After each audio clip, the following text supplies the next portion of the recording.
So I figure I would do a live video instead of just a recorded one.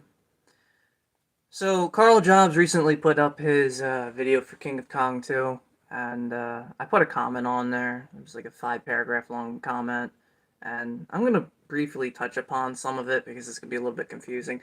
And I know, like right now, my camera seems really dark, and this is not actually how the recording came out when I tried to record for this, but um, you're not really going to see anything in the background. In fact, I have some of my work uniform on, so it's not really that interesting.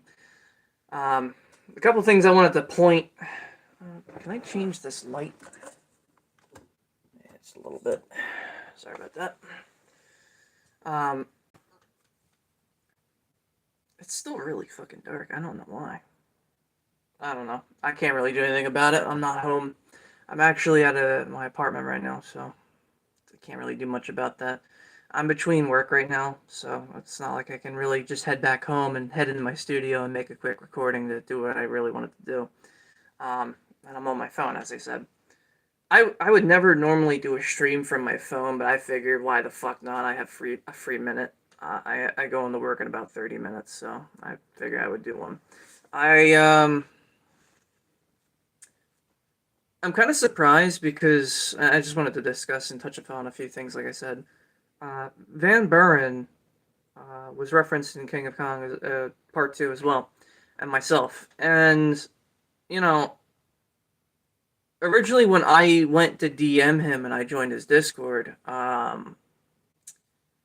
he was waiting to be contacted by Carl or trying to get into touch. And I was like, oh, all right, well, I'm already in contact with him. So I figured I'd invite him into the server, let them talk, and basically just let the dice roll. That's the best way to sum it up, right? If you let the dice roll and you figure out how people work, usually everything falls into place.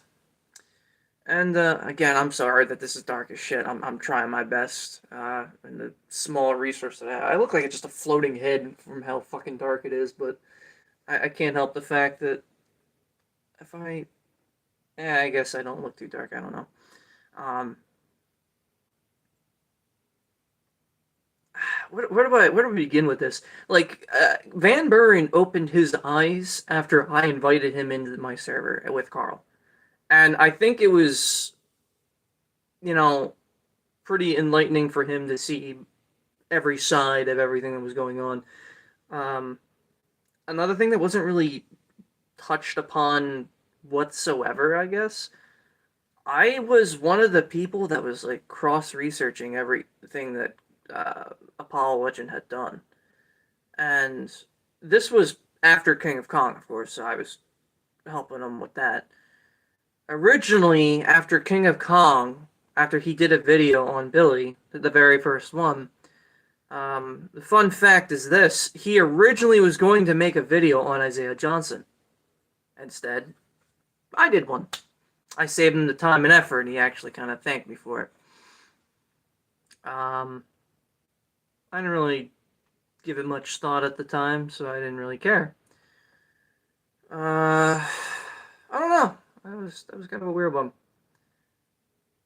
Where do I want to go with this one? There's a few other things I wanted to touch upon before I head out.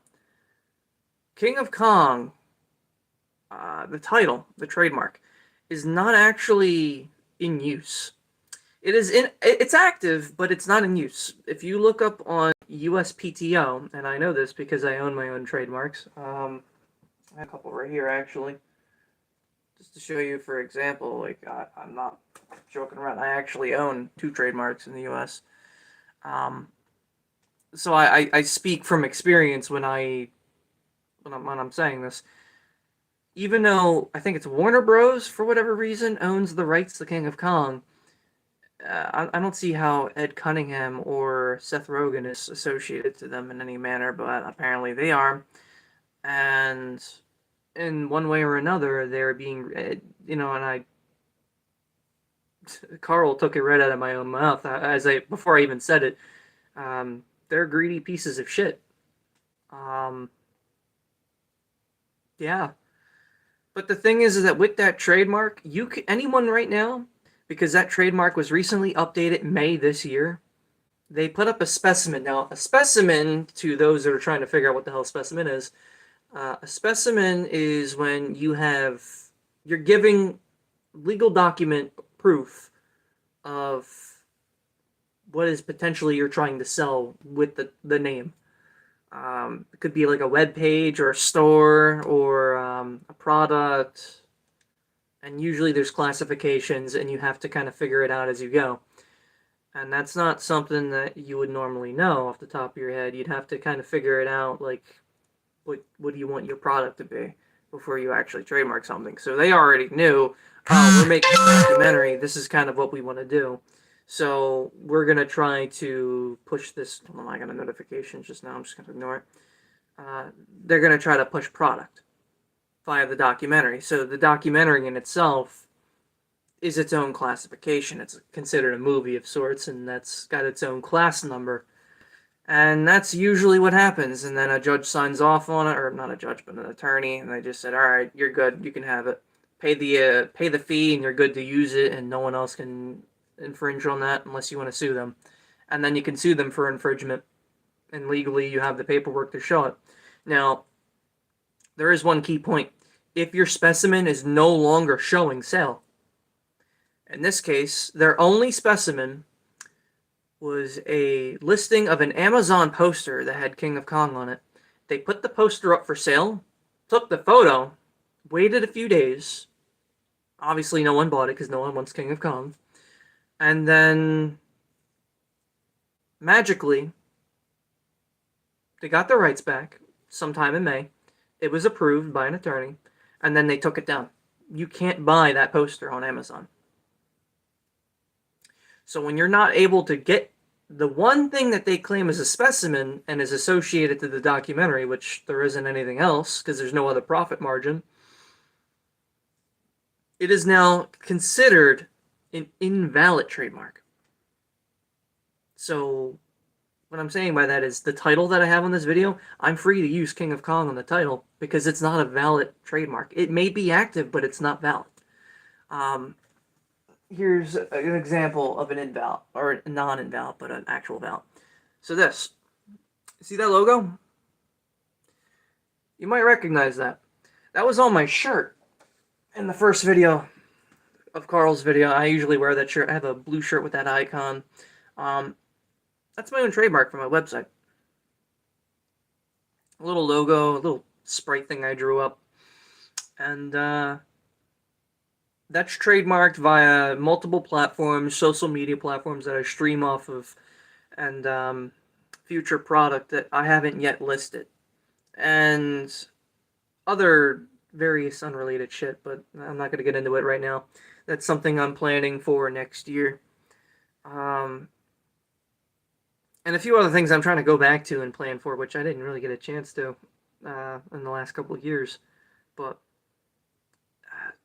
yeah, you can use, anyone can dispute or contest King of Kong. If you want to buy the rights to King of Kong and contest it and show that you own it, or have more specimens available, I mean, I'm pretty sure you could dispute with the patent office to buy the rights to King of Kong and then prevent Ed Cunningham and Seth Rogen and all the douchebags that are involved with that to ever be able to make another penny off of it. So, again, if anyone out there wants to take King of Kong for a ride, by all means, go ahead. You technically don't have a viable right to use it. I mean, when your mark is contestable, even if it's active, I mean, I don't understand why they would use only one specimen. It's always recommended, especially when you have a movie. You think you got t-shirts, mugs, posters, the DVD, tickets from sales. I mean, if you're going to sell or host the DVD or host the documentary in theater, I mean, I don't know if they actually did that, but or convention rights or anything that would go along with it. There's got to be at least several specimens that they could have put up, you know?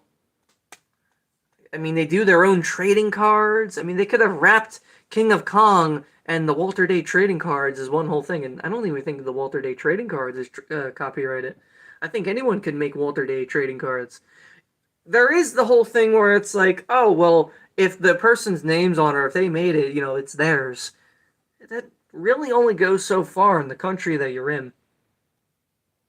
Even if you can prove that you're, well, in the name of it, doesn't necessarily mean that you own the rights to be the only one trading it in that sense, if that makes any sense. But I try to explain this to Carl, like in his exact words. All this flies over my head, and I'm like, damn. But I try to explain it to him in the simplest of terms. But basically, I think once I explained it to him, I said, yeah, and the King of Kong, I proved that it's making no profit, and you're free to use it because it's contestable. Even though it's active, it's not valid. So that's why on my title here, if you look down below, it will say that I'm using King of Kong or I'm talking about the King of Kong Part 2 video. So I'm not afraid to put King of Kong in my own fucking video title because realistically, it's not in proper use. So I can use it. So if anyone out there wants to screw over Ed Cunningham or, Warner Bros., go ahead, go contest the rights. By all means.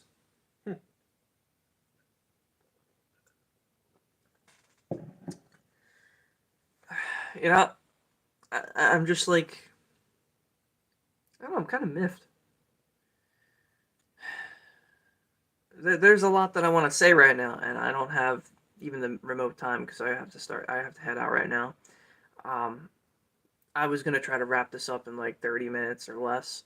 I had a 15-minute recording I did, which the lighting came out so much better than the stream did when I was doing the recording. I don't know why, but I guess it's just something with YouTube settings. But I have a video coming still that I have been working on for quite some time. I just finished up a good portion of the script, and I even added more and more to it. Every other week, I feel like I'm adding another fucking 2, 3, 4 paragraphs to it, and it's just like in investigating this since the Todd Rogers document. I swear to God, I feel like it's been a rabbit hole ever since.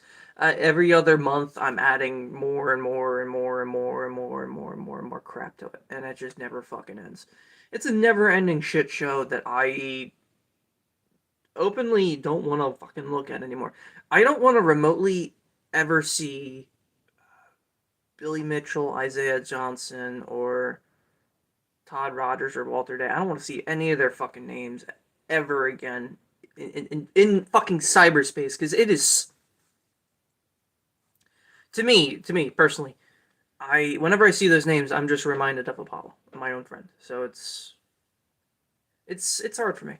So I don't like pulling him up either, but it's just like every time I have to look or hear these fucking names online, I get annoyed. I find it very annoying. But yeah, I do have that video coming soon. I'm just hoping that I can get to it sometime this week. Um, I should be free by Tuesday, and then when I am, the first thing that I'm going to do is I'm going to try to finish up all the voice clips for it, stitch it all together, upload it. And it's basically a summary, simplified for people trying to understand everything from the point of Todd Rogers getting exposed by Apollo Legend up to this point, which is, I'm going to say, too long of a time. Too long of a time to document and just too much crap to go over. I mean, every other day with this court case and discoveries and, information being brought forward, I have to go back and my video, find the spot in the timeline. Because whenever I did this video, when I started writing it, and I was writing it way before this year. This video has been something I've been working on since I did the timeline video for Twin Galaxies for its ownership. If you go look back in my own YouTube video uploads, I have a Twin Galaxies ownership timeline, which I surprised even Jay Saul. Now I got crickets in the background. That's great. That signifies just how dead my fucking channel is, right? Um, I apologize for that. It's a new heater that they put in my apartment. Um, yeah. Where was I gonna go with this? I just been working on it since then, since the Twin Galaxies ownership timeline. And the reason I did that video was to establish who owned the company during what time, day, when they gave it up, what the sale was, if there was any recollection or, kind of information on it. And I kept rolling with that. And there are a total of 8 owners of Twin Galaxies in its history. 8. So it's had its hands kind of moved around quite a bit. Um, Richie Knuckles, Jordan Adler were technically owners. Who the fuck was the other guy? Steve something? No, it wasn't Steve Jobs, obviously. I don't remember what the exact names were on hand, but fucking Christ. I know Billy and Walter technically were owners. Their names were on the paperwork, so it's not like something that could be ignored, because they didn't have shares. I don't know why you would call it even shares. It's more like they just had the company to have the company because they founded it. Even though, oddly enough, the other co-founder of Twin Galaxies is never mentioned anywhere. Technically not even an owner. It's more like just a financer that gave Walter some money and he's just like, you're a co-owner. And you kind of just threw him on there to help out, Kind of just like a friend deal, like, oh, you help me start my business. Let me make you a co-owner. And then, maybe potential, hey, if everything fails, I'll use you as a crutch type deal. I don't know. Maybe. I'm just assuming on that one. But, I think, and this is the last thing I wanted to point out before we head out, I feel like Karl, Van Buren, and everyone else that's on YouTube currently, I feel like we all need to start pointing a giant finger at Isaiah Johnson. A really big finger, and I don't think it should be ignored anymore. Apollo thanked me for that video, because after King of Kong, he was going to do one, so I did it instead, and I saved him the effort, and he thanked me for it, because I mean, really, ever since this lawsuit, that guy has been hiding behind bed cams. He hasn't even gotten on stream lately. He approached me in April to do a fucking interview to give his side. Ever since I faked went out of Karl. And what was it? Not even 4 months later. Less than that. He's making fake fucking plaques to fuck up the court case. Honestly, I'm surprised Jace hasn't just fucking scrubbed his records and told him pound sand and told Guinness to just scrub his records as well. Because, what money could Isaiah possibly scrounge up to sue Jace with? He's got nothing. The guy bums fucking food. He can't even afford his own fucking food. He might as well just eat fucking crayons. I don't know. Guy's a nut job.